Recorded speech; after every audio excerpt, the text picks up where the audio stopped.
ربی اشرح لی صدری ویسر لی امری واحلل عقدۃ من لسانی یفقهوا قولی اما بعد فاعوذ باللہ من الشیطان الرجیم بسم اللہ الرحمن الرحیم ربی زدنی علما ربی زدنی علما اللہم صلی علی محمد وعلی آل محمد۔ السلام علیکم۔ تو آج ہمارا پارٹ 3 ہے غیر محسوس شرک کے بارے میں۔ تو ہم آگے جانے سے پہلے ہم جلدی سے کوئک ریویو کر لیتے ہیں تاکہ ہمارے جو کچھ بھی ہم نے سیکھا ہے جانا ہے تاکہ ہم کو تھوڑا سا ریفریش ہو جائے ہم میموری میں۔ تو ہم نے جو پچھلے 2 اسباق میں جو ہم نے سیکھا تھا وہ ہم نے مین بات یہ سیکھی تھی کہ آپ صلی اللہ علیہ وسلم نے ہمیں فرمایا ہے کہ 2 طرح کے شرک ہوتے ہیں۔ ایک ہوتا ہے شرک اکبر یعنی کہ بڑا شرک، اور شرک اصغر، اور جس کے بارے میں مطلب ہم سیکھ رہے ہیں چھوٹا شرک، چھپا ہوا شرک،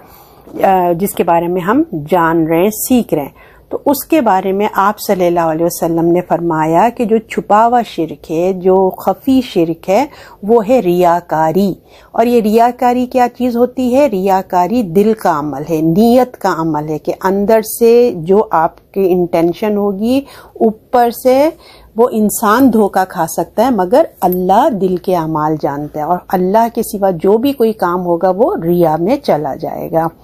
اور اسی طرح پھر ہم نے دیکھا کہ اللہ کے رسول اللہ کے ایک صحابی نے ہمیں مثال سے سمجھایا تھا کہ شرک خفی کیا چیز ہوتی ہے۔ انہوں نے بتایا تھا کالی رات ہوتی ہے، کالا پتھر ہوتا ہے، کالی چمٹی ہوتی ہے، جس طرح نظر نہیں آتی اسی طرح یہ شرک ہمیں، جو شرک خفی جو چھپا ہوا ہے غیر محسوس شرک، ہمیں نظر نہیں ہوتا اور ہم سے ہو جاتا ہے۔ تو اللہ کے رسول نے ہمیں ان چیزوں کے لیے ایک دعا بتائی ہے کہ ہم اس سے دعا اللہ سے کرتے رہیں اور اپنی علم حاصل کریں تاکہ ہم ان چیزوں سے بچ سکیں۔ تو ہم نے سیکھا تھا کہ جب بھی اور ہم نے یہ بھی سیکھا تھا کہ جب بھی ہم اللہ تعالیٰ کے ساتھ کسی انبیاء کا نام لیں یا عام لوگوں کا کسی کا بھی ذکر کریں تو اس کو ایک ضمیر میں جمع نہیں کرنا۔ مثلا اللہ اور رسول، اللہ اور والدین کی دعائیں یا ان کی محبت، بلکہ ہمیں کس طریقے سے رسول اللہ نے سمجھایا تھا کہ اپنے اس طرح سے اپنا جملہ بولو، اللہ اور اس کے رسول، یا اللہ اور پھر رسول اللہ، اور پھر مانی کہ اللہ اور پھر والدین کی دعائیں یا والدین کی محنتیں۔ اس طریقے سے آپ صلی اللہ علیہ وسلم نے ہمیں تعلیم دی ہے۔ اس کے بعد پارٹ 2 میں ہم نے پڑھا تھا کہ جب کسی کا انتقال ہو جاتا ہے تو جو الفاظ ہم استعمال کرتے ہیں، ایک اس تھا کہ اللہ کو پیارا ہو گیا، تو اس قسم کے اور بھی جملے ہیں جس پہ ہم نے ڈسکس کیا تھا۔ اور آپ صلی اللہ علیہ وسلم نے ہمیں یہ بھی بتایا کہ کسی کو جنتی یا جہنمی نہ بولا کرو، کیونکہ یہ اللہ کے فیصلے اور اللہ تعالیٰ ہی یہ فیصلے کرتے ہیں۔ اور پھر اب اس کے بعد ہم پارٹ 2 میں ہی ہم پڑھ رہے تھے کہ لفظ بندے کے بارے میں ہم پڑھ رہے تھے کہ کوئی اس طرح نہ کرے کہ میرے بندے نے ایسا کیا، بلکہ ہمیں سوچ سمجھ کے بندے کا جو الفاظ ہے وہ استعمال کرنا چاہیے، کیونکہ ہم جو ہیں وہ صرف اللہ کے بندے ہیں اور کسی کے نہیں۔ ٹھیک، تو اسی سے ہم آگے چل رہے ہیں۔ آج کے موضوع بھی ہمارا اسی سے شروع ہو رہا ہے، بندے سے ہے، اسی سے ہم کنٹینیو کریں گے۔ تو آج کے اس میں ہم یہ سیکھتے ہیں کہ اکثر جو تحریر ہوتی ہے، ناولز ہوتی ہیں، کتابیں ہوتی ہیں، یا گانوں میں الفاظ استعمال ہوتے ہیں، تو اکثر لوگ اس قسم کے الفاظ یوز کرتے ہیں، بندہ پرور، ایسے آپ نے سنا ہوا ہوگا۔ تو اس کا مطلب یہ ہے کہ بندے کو پالنے والا۔ تو یہ لفظ کسی کے سامنے عاجزی کے اظہار کے لیے بولا جاتا ہے۔ مراد اس سے یہ ہوتی ہے کہ آپ ہی تو اس بندے کے پرورش کرنے والے ہیں، آپ اس کو پالنے والے ہیں، پروان چڑھانے والے ہیں، حالانکہ پالنے والی ذات تو دیکھیں اللہ رب العزت ہے نا۔ اس لیے بندہ پرور کہنا، اس میں شرک کی آمیزش ہو جاتی ہے۔ حقیقت یہ ہے کہ اللہ ہی کی ذات ہے جو بندہ پرور ہے، اور اس لفظ کے استعمال کرنے سے پھر ہمیں بچنا چاہیے۔ اور لوگ اکثر کیا کرتے ہیں، کیونکہ لوگ کسی کو بڑھانے چڑھانے اور پتہ نہیں شیخیاں بگاڑنے کے لیے، کسی کو سفارشیں لگانے کے لیے ایسا چڑھاتے ہیں، تو اس میں یہ اپنے الفاظوں کو استعمال کرتے ہیں، بندہ پرور کہتے ہیں۔ تو اس سے ہمیں جو ہے ان سے ہمیں بچنا چاہیے۔ اس کو ہمیں جس کو کہا جا رہا ہے نا، جو انسان جس کو کہہ رہا ہے، تو اس کا کام ہے کہ وہ شخص کو سختی سے منع کرے کہ ایسا الفاظ میرے لیے استعمال مت کرو۔ اس کو کام ہے کہ منع کرے، کیونکہ ہم پچھلے اسباق میں پڑھ آئے ہیں کہ آپ صلی اللہ علیہ وسلم کے ساتھ بھی جو اس قسم کے جملے بولا کرتا تھا، آپ سختی سے اسی وقت اس کو منع کرتے تھے اور اس کی اصلاح کرتے تھے۔ لہٰذا یہ بندہ پرور کا لفظ بھی اس کو اختیار کرنے سے ہمیں محتاط رہنا چاہیے۔ اس کے بعد ایک اور لفظ بولا جاتا ہے ذرہ نواز۔ اگر کوئی یہ لفظ بولے، یعنی کہ اسی طرح تحریروں میں یا بول چال میں آتا ہے، ادبی طریقے کی باتیں جب ہوتی ہیں، تو اس کا مطلب یہ ہوگا کہ میں ذرہ ہوں، جیسے اس کا مطلب نہیں کہ میں حقیر سی چیز ہوں، ہے نا۔ اور دوسرا پرسن جو ہے نا وہ نواز رہا ہے، وہ نوازنے والا ہے۔ اب آپ ذرے کو عروج دینے والا، یعنی کہ ذرہ نواز اگر آپ کسی کو کہہ رہے ہیں، تو اپنے آپ کو وہ بڑا ہی خود کو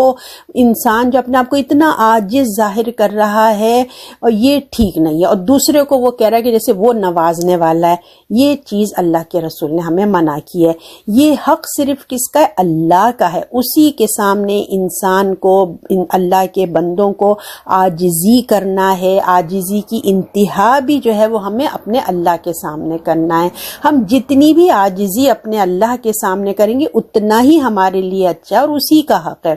کیونکہ نوازنا اللہ کے اختیار میں۔ کوئی انسان کیا نواز سکتا ہے بتائیے؟ تمام تر اختیار اللہ کے ہاتھ میں ہے۔ فضل بھی اسی کا ہوتا ہے، اسی کی عطا ہے، اسی کی بخشش ہے۔ یہ تمام خصوصیات اللہ کی ذات ہیں۔ تو ذرہ نواز کہہ کے ہم اپنے جیسے انسان کے آگے اپنے آپ کو بہت حقیر ظاہر کرتے ہیں۔ ہمارا خیال میں یہ ہوتا ہے کہ وہ نوازنے والا ہے، جبکہ نوازنے والی ذات کون سی ہے؟ اللہ کی ہے۔ اس لیے ہمیں اس سے بچ کے رہنا چاہیے ایسے الفاظوں کے۔ تو اس طرح کی تحریر جو ہوتی ہے نا، یہ لفظ میں استعمال ہوتا ہے۔ اور بھی جیسے لفظ ہوتے ہیں سلام نیاز، نیاز مند، ہے نا۔ نیاز جو ہے وہ فارسی کا لفظ ہے، اور اس کا مطلب بھی کیا ہوتا ہے؟ انکساری، عاجزی۔ تو اس میں بھی اپنے آپ کو انسان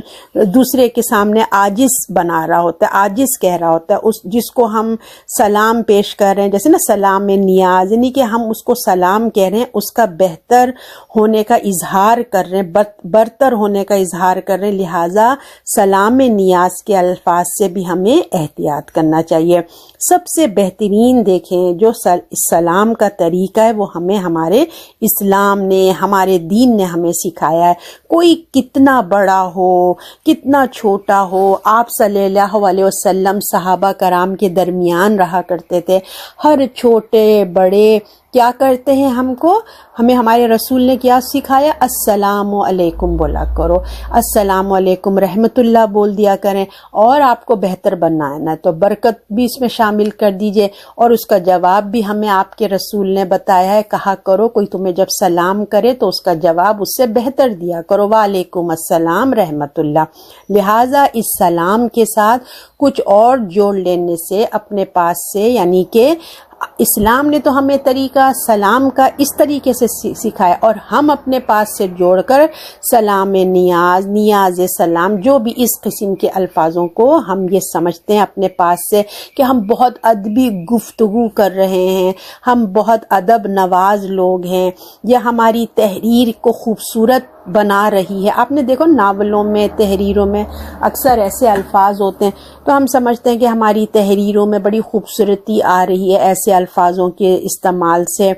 اس لہٰذا لوگوں پہ روب ہوتا ہے نا، ادبی روب ڈالنے کے لوگ اس قسم کے ثقیل اور اس قسم کے الفاظوں کو استعمال کرتے ہیں، تو ہمیں ان الفاظوں سے دور رہنا چاہیے۔ اگر لوگوں میں اپنی ہوتا ہے نا اپنے لوگوں میں، بعض لوگوں کو یہ بھی ہوتا ہے کہ اپنی تقریر کرنے میں، اپنے علم کا روب ڈالنے کے لیے لوگ اس قسم کے ثقیل قسم کے اردو کے الفاظ استعمال کرتے ہیں جو سامنے والے کے سمجھ میں بھی نہیں آتا. لہٰذا ہمیں ان تمام چیزوں سے بچنا ہے، ہمیں وہ طریقہ اپنانا ہے جو ہمیں ہمارے پیارے رسول اللہ صلی اللہ علیہ وآلہ وسلم نے بتایا ہے. سوری.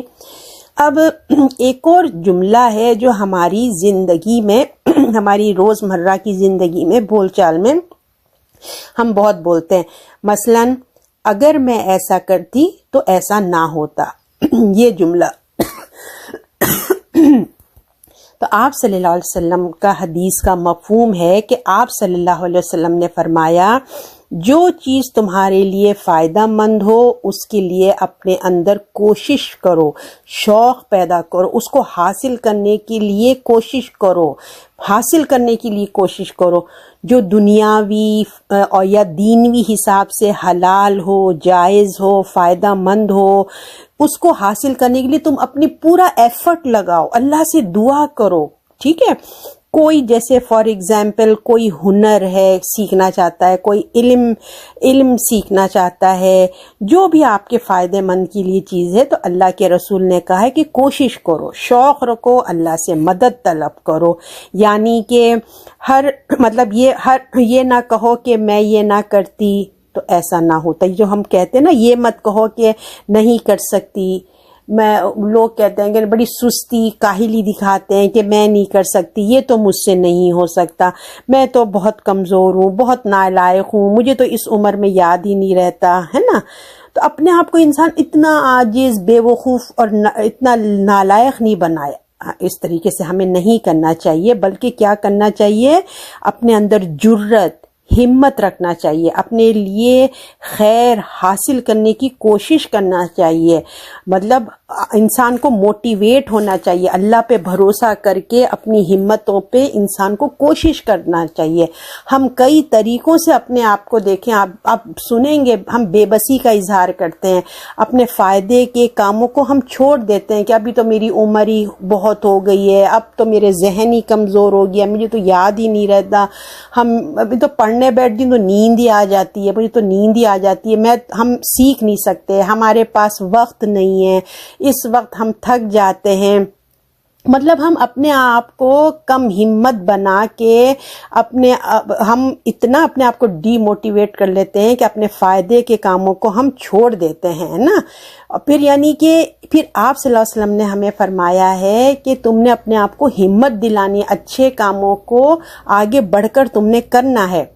تو آپ صلی اللہ علیہ وسلم نے فرمایا ہے یہ جو جملہ ہے نا،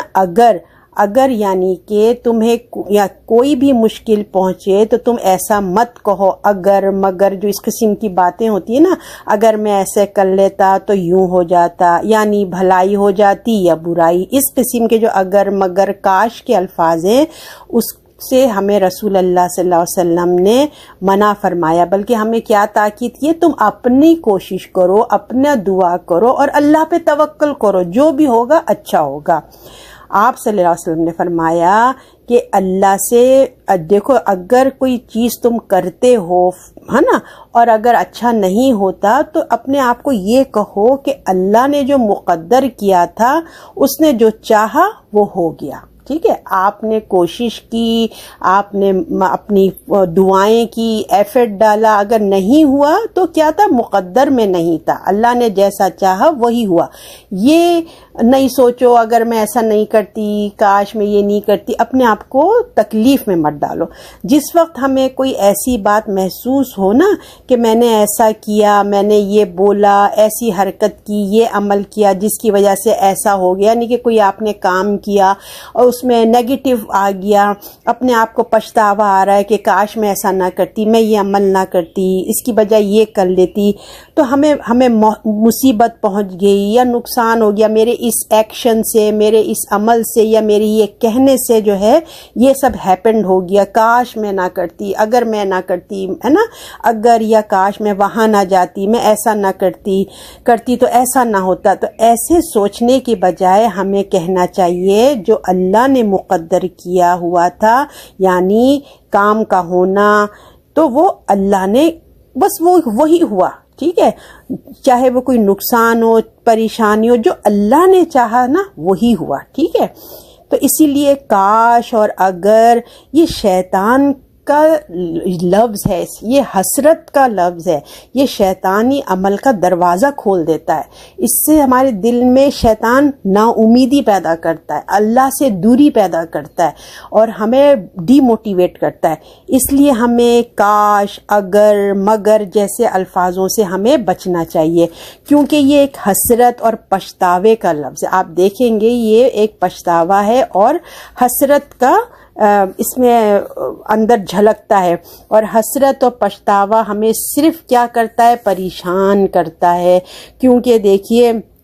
حالات میں، یعنی کہ کاش اگر یہ جو حالات تو بدل نہیں جائیں گے نا، آپ کتنی بھی کہیں کاش میں نہ کرتی، اگر میں نہ کرتی، اگر آپ کے ان الفاظوں سے یا آپ کی باتوں سے کیا حالات بدل جائیں گے؟ کچھ بھی نہیں ہونے والا نا، بالکل ایسے ہی رہے گا، جو ہو گیا وہ ہو گیا، لہٰذا واپس ٹھیک نہیں ہو سکتا۔ تو اس لیے کہ اپنے آپ کو ہائے کاش،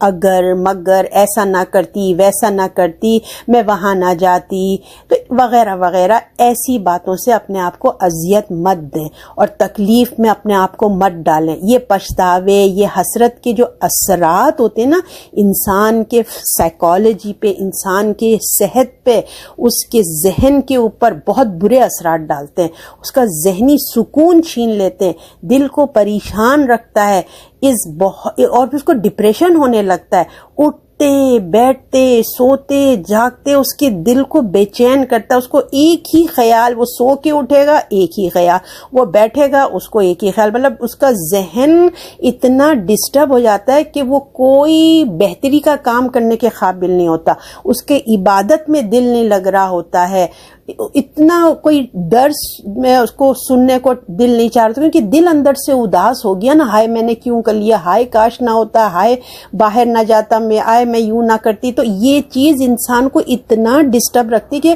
سارے خیر کے کاموں سے وہ دور ہو جاتا ہے، شیطان اس کو ان چیزوں میں پھنسا کے نماز سے دوری، اللہ سے دوری، کسی چیز میں اس کا دل ہی نہیں رکھ رہا ہے، نہ قرآن پڑھنے دل لگ رہا ہے، نہ نماز پڑھنے دل لگ رہا ہے، نہ دعائیں، میں اس کی دل میں اتنی نا امیدی اور پچھتاوا اس نے ڈال دیا کہ اس نے کیا کیا، اپنی چال چلی اور اپنے دور کر دیا۔ تو اٹھتے بیٹھتے سوتے جاگتے جو خیالات بار بار گھومتے رہتے ہیں نا، تو میں یہ کام نہ کرتی، میں ایسا نہ کرتی، تو ایسے موقع پہ آپ صلی اللہ علیہ وسلم نے ہماری رہنمائی فرمائی ہے کہ ہمیں سمجھایا ہے کہ تم یہ کہو کہ جو اللہ نے میرے لیے مقدر کیا تھا، جو اللہ نے چاہا تھا، بس وہی ہوا۔ ہاں یہ اور بات ہے کہ ہم آئندہ اپنے لیے وہ کام جو ہوا ہے اس سے ہم اپنے لیے لیسن لیں، سبق لیں کہ نیکسٹ ٹائم مجھے ایسے نہیں کرنا، ایک نصیحت لے سکتے ہیں کہ آئندہ ہم ایسا آئندہ کرنے سے بچیں گے۔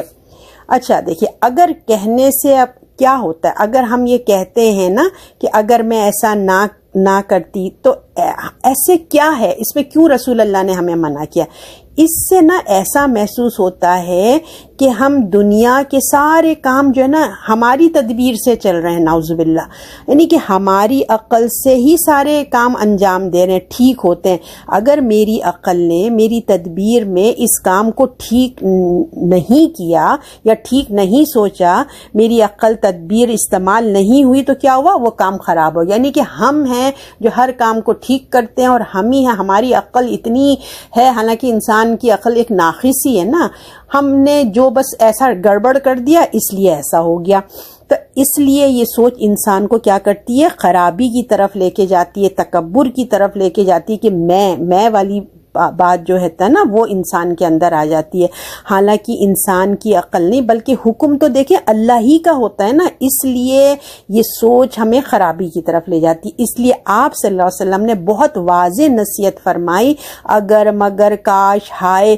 یہ کیا ہے، شیطان کا دروازہ کھولتا ہے، اس سے ہماری تقدیر پر ایمان جو نا ڈاماڈول ہو جاتا ہے، اور تقدیر پہ آپ سب کو پتہ ہے کہ ایمان کا لانا لازمی ہے۔ اگر ہم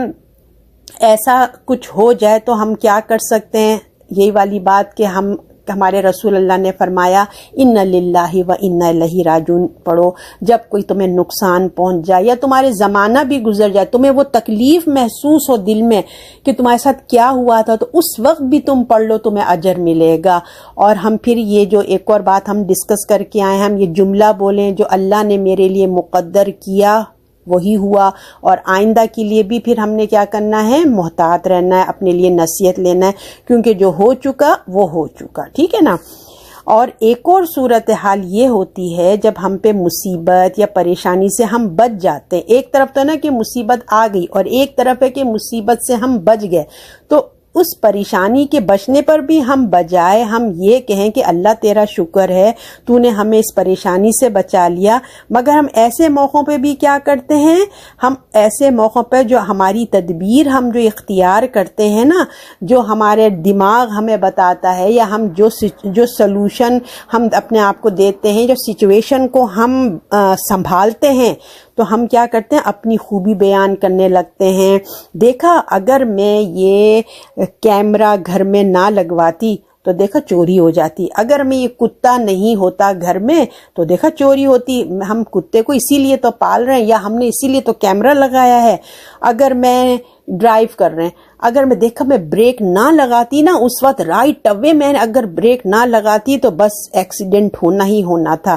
اور اگر میں وقت پر اس کو مریض کو ڈاکٹر پہ میں نے فٹافٹ میں نے تو جلدی سے 911 کو کال کیا, اور بس اگر میں نہ کرتی نا اس نے تو بس اس کا تو بس ختم ہی ہو جانا تھا. اس نے تو ہے نا, اس قسم کی ہم باتیں کرتے ہیں اور اپنے آپ کو ہی کریڈٹ دیتے ہیں, یعنی کہ مصیبت کے آنے پر بھی یا مصیبت کے ٹل جانے پہ بھی, دونوں میں, یعنی کہ مصیبت آ گئی تو مصیبت ٹل گئی, تب بھی ہم کیا الفاظ استعمال کرتے ہیں, اگر کا. تو مصیبت سے بچانے والا تو دیکھیں اللہ ہے نا, اللہ کی ذات ہے, وہ اسباب کا پیدا کرنے والا ہے. ٹھیک ہے نا, اس کا ہم ذکر ہی نہیں کریں, اس کی بات نہ کرو, ہم اپنی ہی آپ کو ہی شاباشی دیتے رہیں کہ میں نے یہ کیا, میں نے وہ کیا, ہم محفوظ ہو گئے. لہٰذا اس قسم کی رویوں سے ہمیں اپنے آپ کی اصلاح کرنی ہے اور بچنا ہے. ہاں البتہ اپنی اصلاح کے لیے ایسے جب حالات ہو جاتے ہیں, کوئی جب نیگیٹو بات ہوتی ہے کہ ہم نہیں چاہتے تھے اور وہ ہیپنڈ ہو گیا, تو اپنی اصلاح کے لیے اپنی دینی پہلو سے, اسلامک وے سے, دینی پہلو سے ہم اپنے آپ کی اصلاح کے لیے جو ہم کچھ تدابیر اپنے لیے کر سکتے ہیں. وہ کام جس میں پچھتاوا ہو رہا ہے, تو اب ہم کیا کریں گے, اپنی اصلاح کے لیے ہم سوچیں گے کہ کس غلطی کو سوچنے میں نے جو کام اس وقت کیا تھا نا, جو میں نے وہ غلط کام ہو گیا یا جو غلط ڈیسیژن ہو گیا, تو اس وقت دیکھو نماز کا وقت تھا, ہے نا, میں نے نماز کو چھوڑ کے نا نماز کی پرواہ نہیں کی اور وہ کام پہلے کیا. تو اپنے آپ کو وہ کریں کہ مجھے پہلے اللہ کو پریورٹی دینی چاہیے تھی, مگر میں نے کیا وہ کام کیا, تو اس لیے وہ کام ہے نا وہ میرے لیے برکت والا ہی نہ ہوا, اس میں برکت ہی نہیں پڑی, میرا کام ٹھیک نہیں ہوا. یا پھر ہم گھر سے نکل رہے تھے یا کچھ ہیپنڈ ہو گیا, تو پھر ہم یہ سوچ سکتے ہیں کہ ارے میں نے اس دن تو دعا ہی نہیں پڑھی تھی, یا نماز نفل پڑھ کے نہیں نکلی تھی, یا کوئی صدقہ خیرات کر کے نہیں نکلی تھی. اگر میں صدقہ خیرات کر کے, دعا کر کے, آیت الکرسی پڑھ کے نکلتی تو اللہ مجھے بچا لیتا. اور ہاں فلاں وقت میں دیکھو کسی نے مجھے مدد کے لیے بولا تھا, میں نے اس کی مدد نہیں کی تھی, کاش کہ میں اس کی مدد کر دیتی تو اللہ آج میری مدد کر دیتا, اللہ آج میری کسی مدد کے لیے بھیج دیتا, ہے نا. تو اس طریقے سے باتیں کر کے اپنے آپ کی اصلاح کریں کہ جو چیزیں ہم اللہ کی چیزیں پیچھے کر دیتے نا, تو اس وجہ سے کیا ہوگا, ہم تھوڑا سا اس پہ توجہ دینے لگیں گے. تو میرے لیے تو دیکھیں کہ جب یعنی کہ اگر جیسے کوئی اور بھی اگزامپلس لے لیجئے کہ کوئی کام ہوا, مصیبت سامنے آ گئی, کچھ بھی ہوئی, تو انسان سوچتا ہے کہ میں نے نا ڈر کے نا جھوٹ بول دیا تھا, مجھے سچ بولنا چاہیے تھا. دیکھو اگر میں جھوٹ نہ بولتی نا,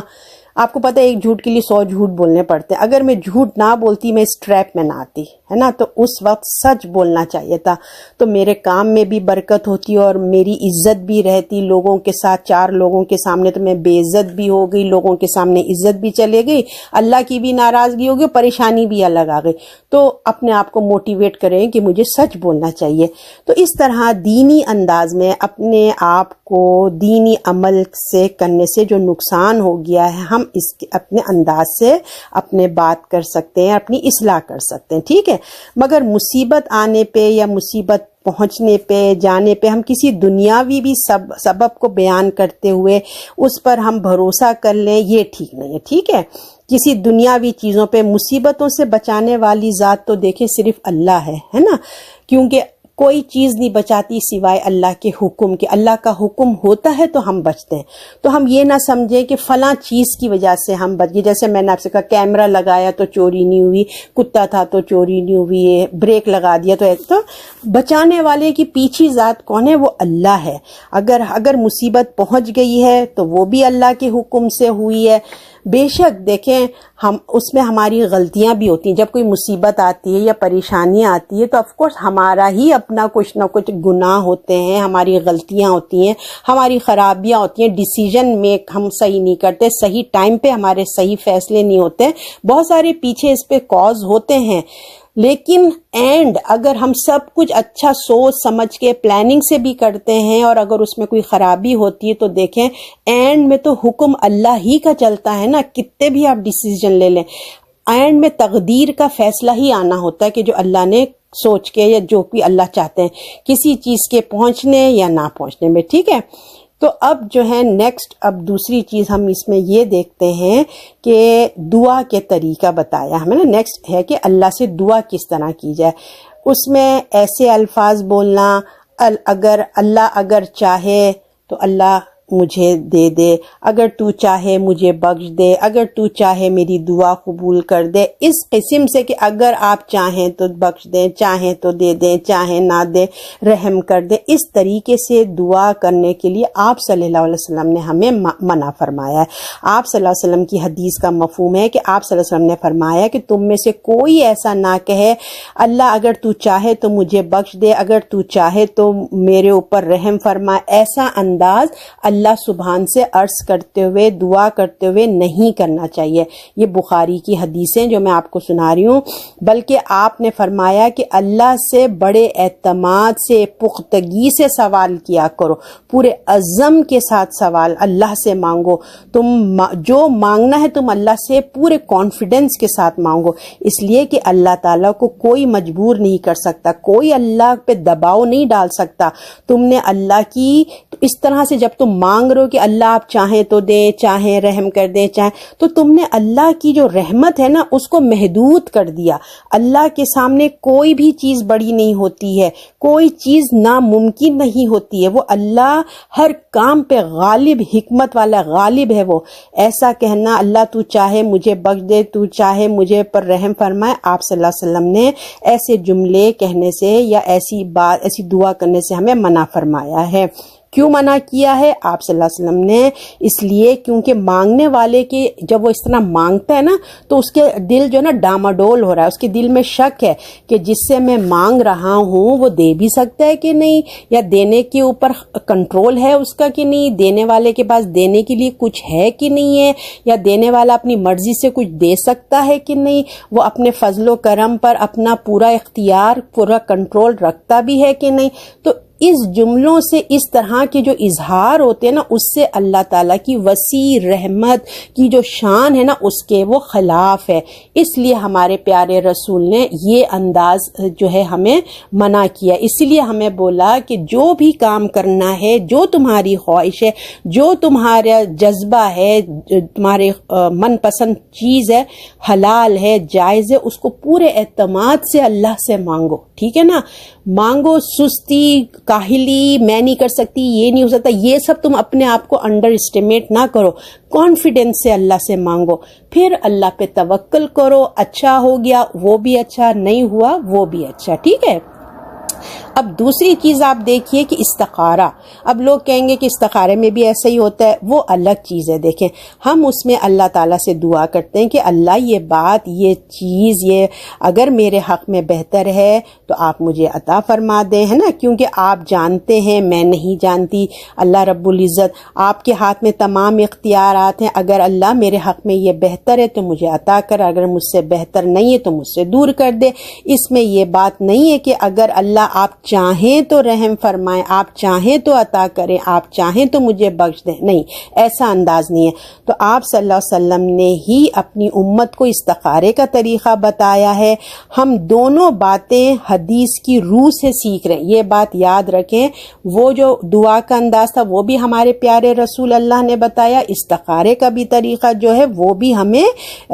رسول اللہ ہی کی تعلیم سے، احادیث سے ہم سیکھ رہے ہیں۔ تو جو علم ہم سیکھ رہے ہیں وہ اللہ کے حکم سے رسول اللہ نے ہمیں بتایا ہے۔ تو استخارے میں جو بات کی جاتی ہے وہ اللہ کے علم پہ مبنی ہوتی ہے، ٹھیک ہے نا۔ یا اللہ تو بہتر جانتا ہے کہ کیا چیز میرے لیے بہتر ہے اور میرے حق میں کیا غلط ہے، تو یا اللہ اگر اچھی ہے تو عطا فرمائیں، ٹھیک نہیں تو اس کو دور فرما دیں۔ تو یہ بھی ہمیں اللہ کے رسول بتا کے گئے ہیں۔ اچھا، اب کچھ ایسے جملے ہیں جو ہمارے معاشرے میں سمجھیے جہاں توحید کی کمی ہے یا کم علمی ہے، علم نہ ہونے کی وجہ سے، ہم جہالت کی وجہ سے ہے، تو گاؤں میں، دیہاتوں میں اس قسم کے جملے کچھ بولے جاتے ہیں۔ تو ایسا ہی جملہ ایک بولا جاتا ہے، سمجھے جو عقیدت کی کمی ہے، جو بھی آپ سمجھ لیجئے، عقیدے کی کمی ہے، انسان کی علم کی کمی ہے، تو ایک جملہ وہاں بولا جاتا ہے، سویرے سویرے نور پیرے دے ویلے، ٹھیک ہے، سویرے سویرے نور پیر دے ویلے، یعنی کہ ان کی اس جملے کا مطلب یہ ہے کہ صبح صبح کا یہ وقت ہے، اپنے پیر سے تعلق مضبوط کرو، ہے نا۔ یہاں ایک یہ جو جملہ ہے اس سے کیا مطلب یہ ہے، اس کا ذکر کرو، یعنی کہ جو پیر کے مرید ہیں، اپنے پیر کو، مطلب جن کے پاس ان کے پیر کی بہت عقیدت ہے، محبت رکھتے ہیں، تو ان کے یہ جملہ استعمال ہوتا ہے۔ تو اس کا ذکر کرنا، یعنی کہ صبح صبح ہوئی ہے تو ان کا ذکر کرو، ان کے حوالے سے باتیں کرنا چاہیے۔ اچھے وقت میں ہم کسی اور کام میں نہیں کریں بلکہ بس ان کا ذکر، پیر صاحب کا جو ذکر ہے، ان کا حکم ہے، جو ان کی باتیں کرنا چاہیے۔ اس سے مراد یہ ہے کہ ہمارے پیر کا وجود ایک نور ہے، اور صبح کے نور کا جو سبب ہے، یعنی کہ جو نور ہے ان کی برکتوں سے ہے۔ اس محاورے میں بہت ساری خرابی پائی جاتی ہے عقیدے کی۔ ایک تو دیکھیں صبح صبح کا وقت برکت کا ہے اور پیر صاحب کا نور ہے، پیر صاحب کی برکت اس میں شامل ہے، اور دن کا آغاز ہے صبح صبح پیر کے نام سے ہونا چاہیے، تاکہ کسی اور کام میں یا ناگواری کا کام ہم نہیں کریں بلکہ اپنے پیر کی بڑائی بیان کرتے رہیں۔ اس لیے یہ جملہ بولنا شرکیہ بن جاتا ہے، ایسا جملہ بولنا، کیونکہ دیکھیے صبح صبح کا وقت ہمارے دین کے اندر بہت بابرکت ہوتا ہے، اور قرآن میں فرمایا ہے سورۃ البنی اسرائیل میں کہ صبح کا وقت جو ہے وہ قرآن پڑھو، کیونکہ صبح کے وقت جو قرآن پڑھتا ہے اس میں ملائکہ موجود ہوتے ہیں، ملائکہ شامل ہوتے ہیں اللہ کے دین۔ اور ہمارے کیونکہ فجر کی نماز میں جب قرآن پڑھا جاتا ہے تو فرشتوں کی ڈیوٹی چینج ہوتی ہے نا، فجر اور عصر کے 2 وقت کے فرشتے کہتے ہیں اس وقت جمع ہوتے ہیں۔ اور دوسرا یہ کہ دوسرا مطلب یہ بھی ہے کہ صبح کے وقت قرآن پڑھنے میں دل حاضر ہوتا ہے۔ بہت سے انسانوں کو صبح صبح کوئی کام نہیں ہوتا، اس کا جو ہے مائنڈ پورا فوکس ہوتا ہے، صرف زبان سے ہم قرآن نہیں پڑھ رہے ہوتے بلکہ دل بھی شامل ہوتا ہے۔ تو صبح کی وقت کی برکتیں قرآن کے ساتھ، پیر کے ساتھ ہم کو نہیں ملانا چاہیے۔ تو ایسے جملوں سے، ایسی باتوں سے ہمیں دور رہنا چاہیے۔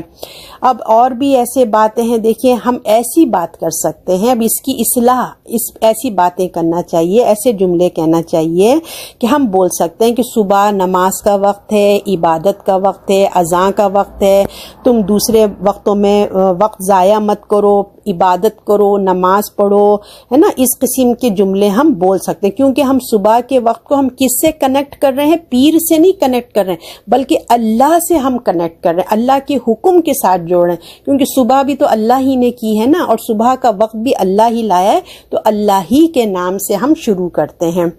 اچھا، اور ہمارے یہاں اور بھی ایک خرابی جو پائی جاتی ہے، جس پہ ہم سیکھ رہے ہیں، جان رہے ہیں، اپنے وطن کی محبت، اپنے وطن کی مٹی کی محبت، ملک کی محبت ایک فطری چیز ہے، تو مگر اس کو بھی لوگوں نے کیا کر لیا، اپنے ایمان سے جوڑ دیا، یعنی کہ وطن کی محبت یعنی ایمان کا ایک حصہ بنا لیا ہے انہوں نے، اتنے وطن کے اتنے محبت میں آگے ہیں، جبکہ آپ صلی اللہ علیہ وسلم نے فرمایا ہے ایمان کی 70 سے اوپر کچھ شاخیں ہیں، یعنی کہ 70 سے اوپر کچھ شاخیں، لیکن ان میں سے کسی میں بھی یہ نہیں کہا کہ وطن کا ذکر نہیں آیا، اور وطن چھوڑنا دیکھیے انبیاء کی سنت ہے، انبیاء کی سنت ہے۔ آپ صلی اللہ علیہ وسلم نے کی بھی جب ضرورت پڑی تو آپ نے اپنا وطن چھوڑا، تو جب دین پر اللہ کے احکام پہ چلنا مشکل ہو جائے تو اس وقت ہجرت کا حکم ہے، تو اللہ کے دین پہ چلنا مشکل ہو جائے، مگر دیکھیں لوگ کیا کرتے ہیں، دین پہ چلنا مشکل ہے مگر اتنی اپنی محبت سے، اپنے وطن سے محبت ہے، اپنی وطن کی مٹی سے محبت ہے، اپنے خاندان والوں سے کہہ لیں، جو بھی کہہ لیں، اتنی محبت ہے اس کو چھوڑنا ہی نہیں چاہتے، بھلے ہمیں دین پہ چلنا کوئی اتنا ہو بھی نہیں رہا ہے مگر وہ چھوڑیں گے نہیں، تو ان کو وطن سے محبت ہے، وطن کو انہوں نے ایک بت بنا لیا ہے کہ ہم نہیں چھوڑیں گے، کچھ ہو جائے ہم اسی مٹی میں دفن ہوئیں گے، اسی میں پیدا ہوئے، اسی میں جان دے دیں گے، مگر دین کے احکاموں کو کچھ ہو جائے اس کو پرواہ نہیں ہے، جبکہ اللہ کے دین کی خاطر دیکھیں وطن کو چھوڑنا، میں نے جیسے کہ آپ کو بتایا انبیاء کی سنت رہی ہے۔ آج کل کا دور ڈیفرنٹ ہو گیا ہے، وطن کی محبت ویسی نہیں رہی جیسے ایک زمانے میں لوگ اپنی محبت کریزی تھے، آج کل کی محبت پیسہ ہے، پیسے کی محبت ہے، وطن لوگ کہتے ہیں اس وطن میں کیا رکھا ہے، چلو چھوڑو دوسرے کنٹری چلتے ہیں، پیسہ کماتے ہیں، تو اب وہ بات نہیں، اس ملک میں رہ کے کیا کرنا ہے، پیسے کی خاطر اب وطن چھوڑا جاتا ہے، یہ الگ چیز ہے، اور دین کی خاطر ہجرت کرنا الگ چیز ہے۔ تو یہاں تک کہ پھر آج ہم اپنا رکھتے ہیں لیسن، پھر آگے کا ٹاپک انشاءاللہ اب پارٹ 4 میں کریں گے، تو انشاءاللہ میں جو امید ہے کہ آپ لوگ ضرور کچھ سیکھ رہے ہوں گے اور جان بھی رہے ہوں گے، اور اپنے آپ کو اویئرنیس بھی ہو رہی ہوگی کہ واقعی ہم اپنی زندگی میں، اپنے جملوں میں، اپنے الفاظوں میں ایسی چیزیں بولتے ہیں، اور اس سے اب ہمیں اویئرنیس ہو رہی ہے، تو ہمیں اپنے آپ کو بھی بچانا ہے اور اپنے لوگوں کو بھی بتانا ہے انشاءاللہ۔ تو پھر اللہ چاہا تو پھر ہم نیکسٹ پارٹ میں اور انشاءاللہ سیکھیں گے اللہ کے حکم سے، جو کچھ بھی اب تک ہم نے سیکھا ہے اللہ تعالیٰ اس پہ ہمیں عمل کرنے والا بنائے اور آگے لوگوں کو پہنچانے والا بنائے۔ اللہ مجھ کو، آپ کو، ہم سب کو شرک اکبر سے، شرک اصغر سے محفوظ رکھے پروردگار، جس کو ہم جانتے ہیں، جس کو ہم نہیں جانتے۔ اللہ کے رسول نے فرمایا اللہ تمام گناہ معاف کر دے گا مگر شرک معاف نہیں کرے گا، تو لہٰذا ہم یہ شرک